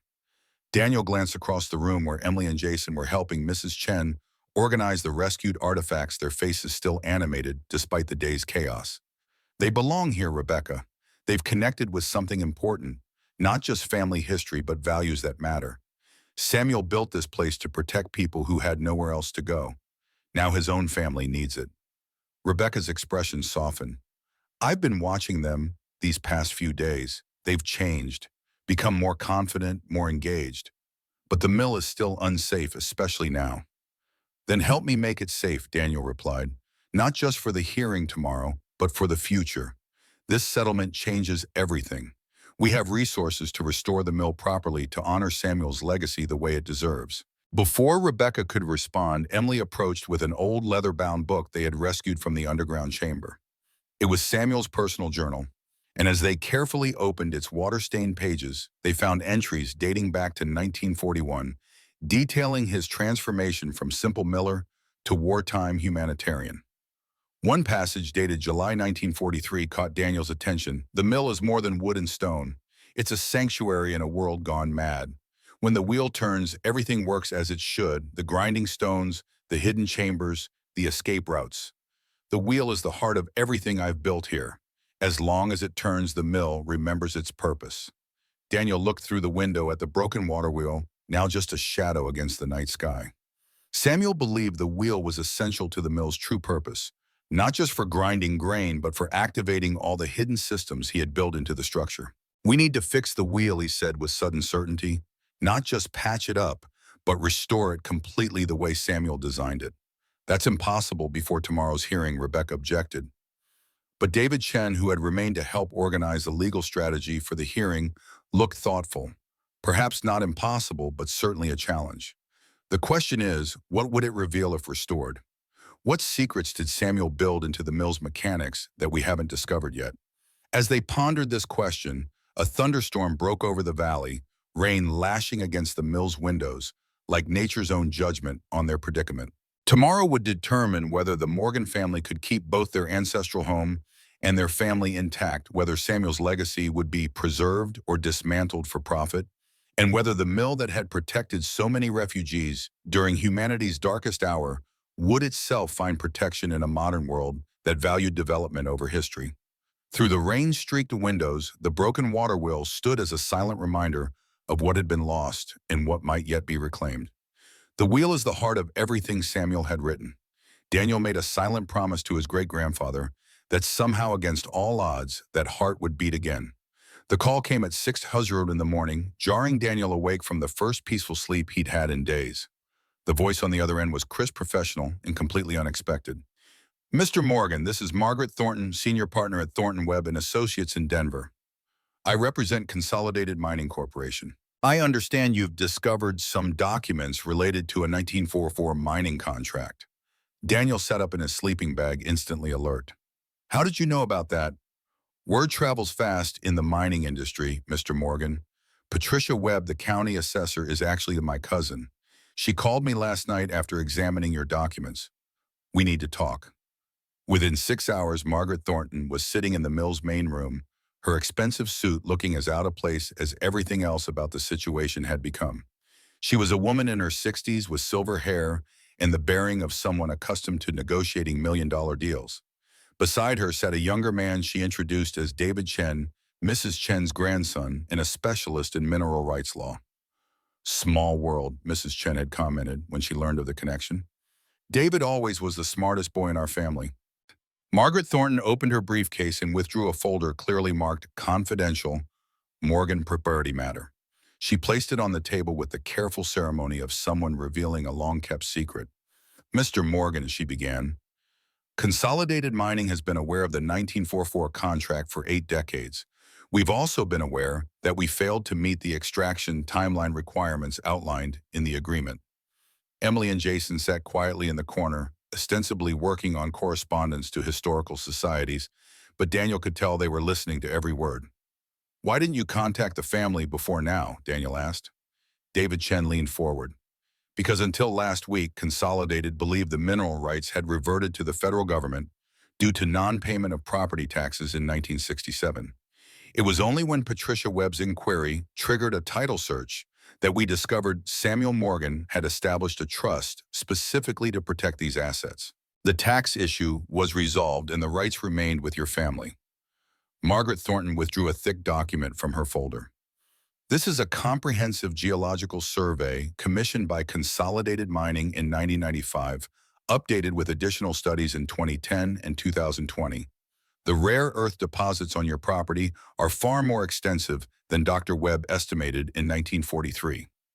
Daniel studied the modern geological report. The summary section was clear enough. The mill property contains some of the richest rare earth deposits in North America, with an estimated value of over $200 million using current market prices and extraction methods. The penalty clause in the original contract, David Chen continued, requires Consolidated Mining to pay 30% of the estimated gross value if extraction doesn't begin within the specified time frame. Daniel did the calculation in his head. 30 of $200 million was $60 million. But Margaret Thornton had more surprises. However, she continued, there is an additional complication. The original contract included an escalation clause that increases the penalty payment by 5% annually for every year extraction was delayed beyond the initial 10-year period. David Chen ran calculations on his laptop. Compounded annually from 1954 to 2024, the penalty payment would be approximately $120 million. The room fell silent except for the sound of the creek flowing past the mill's water wheel. Daniel stared at the documents, unable to process what he was hearing. You're telling me, he said slowly, that Consolidated Mining owes my family $120 million. That's correct, Margaret Thornton replied, and we're prepared to settle immediately. Emily looked up from her letter writing. Does that mean we can keep the mill? Margaret Thornton smiled at the girl's direct question. It means your family will have sufficient resources to do whatever you choose. Before Daniel could respond, the sound of vehicles approaching broke the moment. Through the windows, he could see Mark's sedan, Claire's BMW, Rebecca's Honda, and a black SUV he recognized as belonging to James Reynolds, the developer. Not expecting company, I assume, Margaret Thornton asked. Not exactly, Daniel replied, suspecting word of the morning's revelations had already spread. Mark and Claire entered first, followed by Rebecca and James Reynolds. Behind them was his brother, a developer, whose expression shifted from confident to wary when he spotted Margaret Thornton. Daniel, Mark said without preamble, we need to discuss how this mineral rights situation affects the family. Claire was more direct. Are we really talking about over $100 million? Rebecca looked stunned. Daniel, if this is true, everything changes. James Reynolds stepped forward, his developer's smile failing to reach his eyes. What a pleasant surprise, Margaret. I didn't expect to find you in this rustic setting. James, Thornton replied coolly. I wasn't aware you had interest in this valley. Reynolds' smile tightened. My company has been developing a luxury retreat in this area. In fact, I've been trying to acquire the Morgan Mill property to complete the project. How interesting, Thornton replied, her tone making it clear as she found it anything but. Because Consolidated Mining, your company's subsidiary since the 2017 merger, appears to have specific contractual obligations regarding this property. Reynolds' expression hardened. Those alleged obligations are based on a dubious contract that was likely invalidated decades ago. Actually, David Chen interjected, examining county records on his laptop. My research confirms the Morgan family maintained continuous ownership of both the property and mineral rights. The contract remains binding. Reynolds turned to Daniel, his businessman's veneer cracking slightly. Mr. Morgan, I'm prepared to make you a very generous offer, $2 million cash immediate closing, far more than this dilapidated mill is worth. Emily stepped forward, facing Reynolds with unexpected poise. Our great-grandfather built this mill to protect people and things that mattered. He wouldn't want us to sell it to someone who just wants to tear it down. Reynolds' expression darkened. This is business, young lady, not a history lesson. Your father needs to think about what's best for your family's future. Daniel felt a calm certainty settle over him. Mr. Reynolds, this mill isn't just a building. It's a legacy of courage and compassion that my great-grandfather built. It's not for sale at any price. The custody hearing is tomorrow, Reynolds reminded him, a veiled threat in his tone. Judge Harrison will want to know how you plan to provide a suitable environment for your children. I believe the financial settlement will address those concerns adequately. Margaret Thornton interjected smoothly.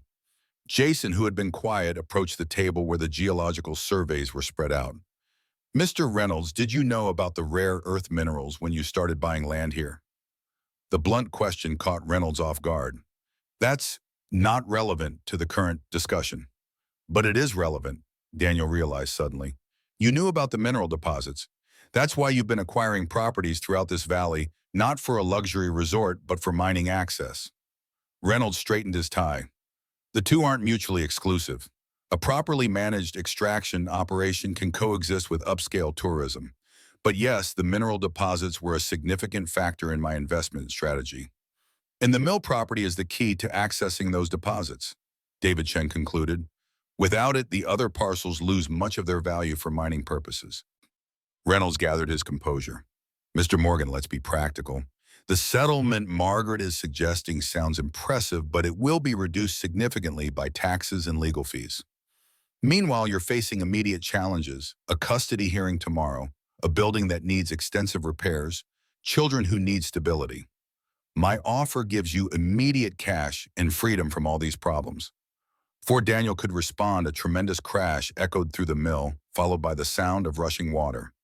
Everyone rushed to the windows to see that a section of the damaged water wheel had collapsed completely, sending debris into the creek and causing water to back up around the mill's foundation.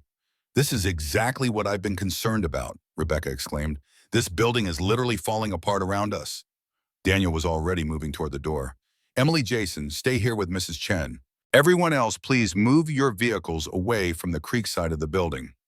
The storm 2 days earlier had weakened the water wheel's supports more than Daniel had realized. Now with the wheel partially collapsed, water was backing up against the mill's foundation, threatening to flood the lower levels, including the underground chambers containing Samuel's documents and refugee artifacts.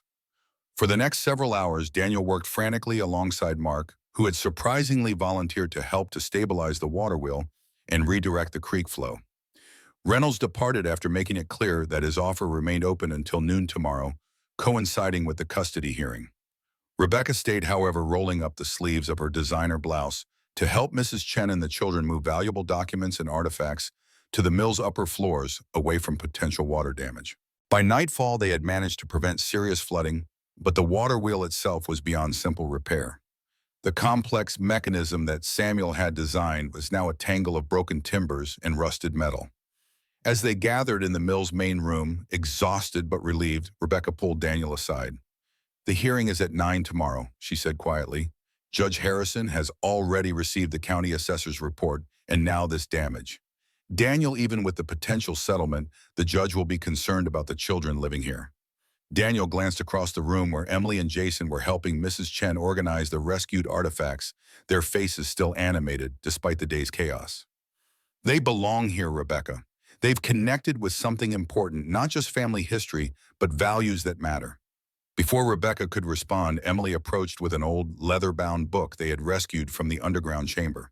It was Samuel's personal journal, and as they carefully opened its water-stained pages, they found entries dating back to 1941. One passage dated July 1943 caught Daniel's attention. The mill is more than wood and stone. It's a sanctuary in a world gone mad. When the wheel turns, everything works as it should, the grinding stones, the hidden chambers, the escape routes. Daniel looked through the window at the broken water wheel, now just a shadow against the night sky. Samuel believed the wheel was essential to the mill's true purpose, activating all the hidden systems he had built into the structure. We need to fix the wheel, he said with sudden certainty. Not just patch it up, but restore it completely the way Samuel designed it. That's impossible before tomorrow's hearing, Rebecca objected. David Chen looked thoughtful. Perhaps not impossible, but certainly a challenge. The question is, what would it reveal if restored? What secrets did Samuel build into the mill's mechanics that we haven't discovered yet? Throughout the night, an unlikely alliance formed. Daniel's architectural knowledge, Rebecca's restoration expertise, Mark's practical construction experience, and Mrs. Chen's historical memory of the original wheel, combined with the children's energy and David's engineering background. They worked by floodlight, reconstructing the water wheel, using timber salvaged from the mill's storage areas and metal components, forged in a makeshift workshop Mark set up in the yard. By dawn, a new water wheel stood in place of the old, not yet beautiful, but functional, ready to test. As the sun rose over the mountain ridge, Daniel carefully opened the sluice gate, allowing creek water to flow onto the wheel's paddles. For a breathless moment, nothing happened. Then, with a creak of new timber and the groan of freshly oiled metal, the wheel began to turn. Throughout the mill mechanisms, long silence sprang to life. The grinding stones rotated slowly against each other, hidden panels shifted in the walls, and a deep, humming vibration ran through the building's foundation. "Look," Jason called out, pointing to the floor near the central support column. A section of floorboards was rising on hidden hinges, revealing a staircase they had never seen before. "Another hidden chamber," Emily whispered, her exhaustion forgotten in the thrill of the discovery. Daniel led the way down the newly revealed stairs, finding himself in a small chamber directly beneath the mill's central grinding mechanism. Unlike the larger underground rooms they had discovered previously, this space appeared to be a control center for the mill's hidden systems. A wooden table dominated the room, covered with intricate mechanical controls connected to the water wheel by a complex series of rods and cables. But what caught Daniel's attention was the massive safe built into the wall, sealed with a lock that incorporated both a keyhole and mechanical levers linked to the water wheel's rotation. This can only be opened when the wheel is turning at precisely the right speed, Daniel realized, studying the mechanism. Following Samuel's diagrams from his journal, they adjusted the water wheel's rotation until the lock's tumblers aligned. With a solid click, the safe door swung open, revealing its contents, a leather portfolio and a wooden box inlaid with mother of pearl. Inside the box lay Samuel's final testament, a comprehensive map showing every hiding place on the property, every tunnel exit, and every cache of valuables he had concealed. But more valuable than the map was the letter that accompanied it, addressed simply, "To my family." As Daniel read the letter aloud, the morning sunlight filtered through the grates in the ceiling, illuminating dust motes that danced in the air like memories given physical form. "To those who have found this chamber, who have made the water wheel turn as it was meant to turn, who have brought life back to these old stones and timbers, you have proven yourselves worthy of the true inheritance I leave behind. Not gold or jewels or mineral rights, though these may come with the property, but something far more precious: purpose.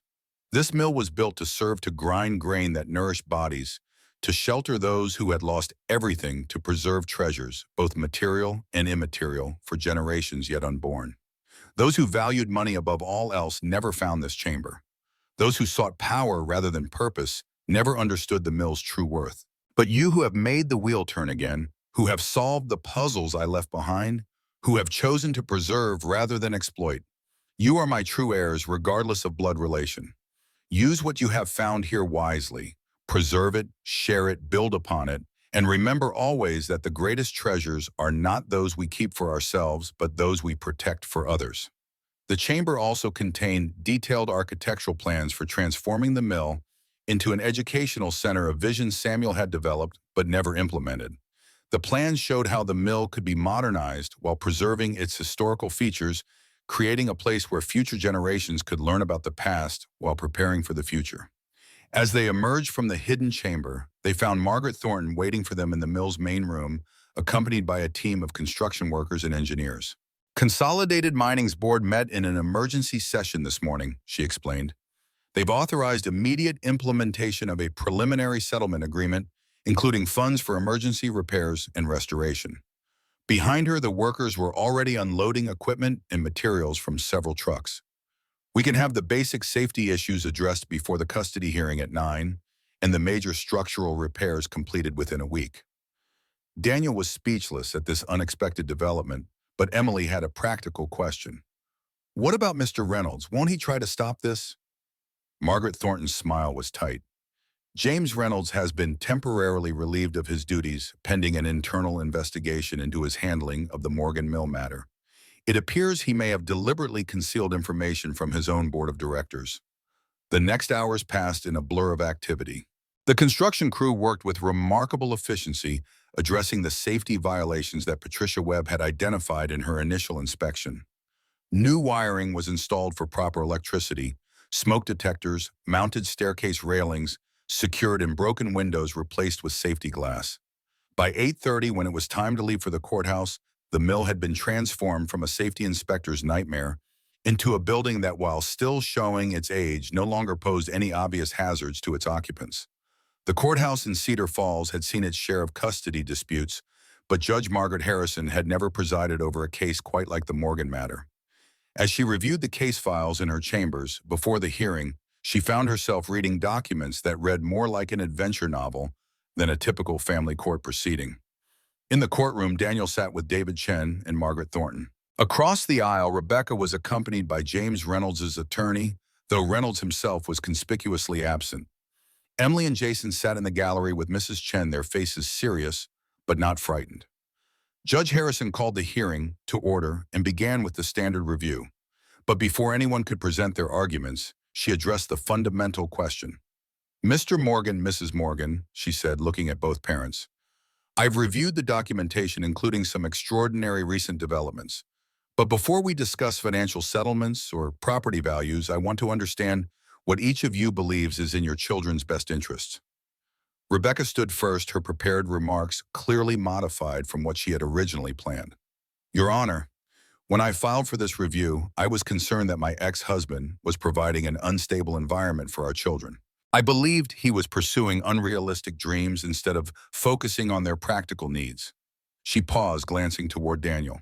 "I've since learned that my concerns were based on incomplete information. Mr. Morgan has not only provided our children with financial security, but more importantly, he has given them something I didn't fully appreciate: a connection to their family heritage and the confidence that comes from being part of something meaningful." Rebecca continued, "However, I still believe that children benefit from having both parents actively involved. I would like to propose a custody arrangement that allows Emily and Jason to live primarily with their father, while ensuring that I remain an equal partner in their upbringing and education." Daniel rose next, holding a folder containing photographs of the restored mill and Samuel's documents. "Your Honor, 4 weeks ago, I came to that mill as a desperate man who had lost his job, his savings, and nearly his family. I thought I was fighting to give my children a roof over their heads. I've since learned that I was fighting for something much more important: the chance to give them roots." He showed photographs of Emily and Jason working on the mill restoration, studying historical documents, and learning skills that no traditional classroom could provide. "My children have spent the past month learning that their great-grandfather built something extraordinary, not just a mill, but a sanctuary that helped hundreds of refugees during World War II." Judge Harrison studied the photographs with interest. "Mr. Morgan, while I appreciate the educational value of these experiences, the court's primary concern is ensuring they receive proper formal education, adequate health care, and stable living conditions." "Your Honor," Daniel replied, "we've addressed all of those concerns. The mill property has been restored to modern safety standards with reliable electricity, heating, and communication systems. We've partnered with the Colorado Department of Education to develop a specialized curriculum that combines traditional academics with hands-on historical education. And the mineral rights settlement provides more than sufficient resources for any educational opportunities they might need." Margaret Thornton stood to address the financial aspects. "Your Honor, I represent Consolidated Mining Corporation, and I can confirm that the mineral rights settlement has been finalized. The Morgan family will receive an initial payment of $120 million, with additional payments structured for estate planning and tax optimization." At this point, the courtroom doors opened, and a man in a National Park Service uniform entered, accompanied by a woman carrying a portfolio stamped with the seal of the Colorado Historical Society. "Your Honor," the woman approached the bench, "I'm Dr. Rachel Martinez, state historian for Colorado. I apologize for interrupting, but we've just completed our preliminary assessment of the Morgan Mill property, and I believe our findings are relevant to this case." Judge Harrison gestured for her to continue. Dr. Martinez opened her portfolio and removed several photographs. "Based on our investigation, we can confirm that the Morgan Mill is one of the most significant wartime refugee assistance sites ever discovered in Colorado. The structure itself, with its elaborate system of hidden chambers and tunnels, represents a unique example of clandestine humanitarian architecture. The documentation provides unprecedented insight into an underground network that helped dozens of refugees escape persecution during World War II. The National Park Service representative stepped forward. "Your Honor, we're recommending the Morgan Mill for immediate consideration as a National Historic Landmark." The site has exceptional value in commemorating United States history, particularly regarding humanitarian efforts during World War II. Judge Harrison examined the photographs with obvious interest. This is compelling information, but how does it relate to the custody arrangement for two minor children? Dr. Martinez looked directly at Emily and Jason. Your Honor, the Morgan children have been instrumental in uncovering this historical treasure. They've demonstrated remarkable skill in deciphering codes, preserving artifacts, and documenting historical connections. The educational value of their continued involvement cannot be overstated. Judge Harrison addressed Emily directly. Emily, would you like to tell me about what you've learned while living at the mill? For the next 10 minutes, the courtroom listened as the 12-year-old eloquently described their discoveries, the coded symbols, the hidden chambers, the stories of refugees. She explained how they had begun connecting with descendants of those refugees, returning personal items that had been safeguarded by Samuel for decades. Jason joined his sister, explaining with surprising technical detail how the water wheel powered a whole system of hidden mechanisms. We worked all night to fix it, he concluded proudly. Judge Harrison looked surprised. You've been repairing the water wheel? Daniel nodded. Since yesterday's collapse, we've been working to restore it using Samuel's original designs. My children understand how important it is not just as a historical artifact, but as the key to unlocking the mill's full potential. Rebecca confirmed Jason's account. Your Honor, I spent last night at the mill helping with repairs. What I've witnessed has changed my perspective significantly. These children aren't just playing at history, they're actively engaged in preserving it. Judge Harrison considered this thoughtfully. Given the complexity of this case, I believe I need to see this property for myself before making any determination. I'm going to recess this hearing and reconvene this afternoon at the Morgan Mill. 2 hours later, an unusual procession of vehicles wound up the mountain road toward the mill. Judge Harrison's car led the way, followed by Rebecca's Honda Daniels truck in a van from the Colorado Historical Society. As they rounded the final bend, the mill came into view, and several people gasped audibly. The transformation was remarkable. The once broken water wheel now turned steadily in the creek's current, its new wooden paddles gleaming in the sunlight. The mill itself looked solid and cared for with new windows, a metal roof, and solar panels on the south-facing slope. For the next hour, Judge Harrison toured the property guided by Emily and Jason. They showed her the electrical system, the modernized plumbing, and the solar-powered backup generators. But it was when they demonstrated the water wheel's function that the true marvel of Samuel's design became apparent. This is how it worked during the war, Emily explained, pressing a sequence of carved symbols. Jason turned a wooden lever, and to everyone's astonishment, a section of the floor slid aside, revealing the staircase to the tunnel network. Dr. Martinez was taking copious notes. This is extraordinary, a completely self-contained system for protecting refugees operated by sustainable water power. The engineering is decades ahead of its time. The underground chambers proved to be the most impressive aspect. Far from damp, dangerous caves, they were dry, well-ventilated spaces with stone walls and timber reinforcements that had stood firm for 8 decades. The historical artifacts had been carefully organized on shelves and in display cases, each item labeled with information about its original owner. After completing the tour, Judge Harrison gathered everyone in the mill's main room, which had been transformed into a comfortable living space, with modern furnishings that complemented the building's historic character. I've seen enough to make an informed decision, Judge Harrison announced.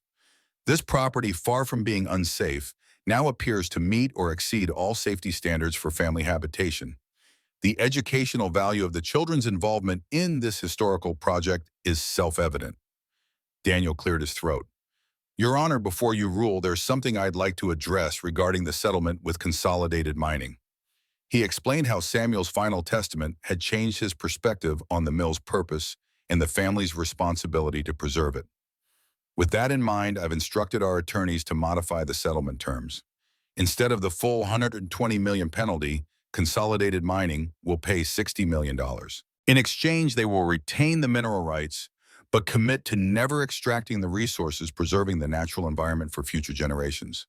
Additionally, they will fund the complete restoration of the mill as a historical education center and establish a scholarship program for descendants of refugees who passed through here during the war.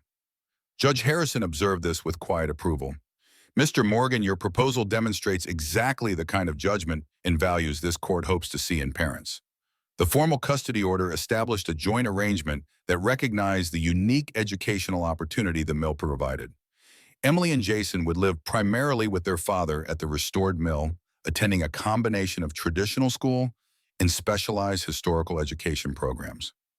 Rebecca would maintain equal parental rights and participation in all major decisions, with regular involvement in the mill's educational initiatives. Most significantly, Judge Harrison designated the mill itself as a protected educational environment, ensuring that the children's connection to their family heritage would be preserved regardless of any future property disputes or development pressures. 6 months later, the Morgan Mill Heritage Center welcomed its first official visitors. The water wheel turned steadily in the autumn sunlight, powering both the traditional grinding operation and the modern educational equipment that made the center a destination for families from across the region.